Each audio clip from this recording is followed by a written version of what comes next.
জামাত ইসলামী ক্ষমতায় গেলে কোনো মহিলাকে জোর করে বোরকা পরাবে না, পরাবার কোনো সুযোগ নেই। জামাত ইসলামী যদি ক্ষমতায় যায় তাহলে এই দেশে সবাইকে নিয়ে একটি নৈতিক শিক্ষা ব্যবস্থা চালু করে জুলাই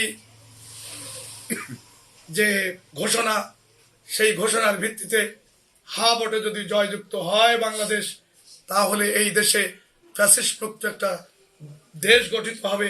সেখানে যেমন একজন প্রধানমন্ত্রী তিনি দলীয় প্রধান থাকতে পারবেন না, এক দল থেকে স্পিকার আর ডিপটি স্পিকার হতে পারবেন না। এই যে পদ্ধতিগুলো যদি চালু হয়, জামাত সেটা করবে, সেই চালু হলে তাহলে একটি দেশে আর নতুন করে একটি ভদ্র সমাজ তৈরি হবে, আর মাস্তানির সমাজ দূর হয়ে যাবে, সেখানে আর প্রভাব প্রতিপত্তির কিছু থাকবে না।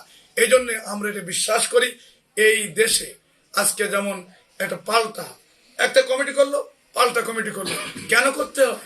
সাংবাদিকদের নিয়ে বসতে হবে, সাংবাদিকদের নিয়ে সবাইকে বসে প্রেস ক্লাবের সভাপতিত্ব কে করবে? সেটা সবার পদ্ধতিতে করে একটা সভাপতি সেক্রেটারি হবে। কেন আমি আমার থানায়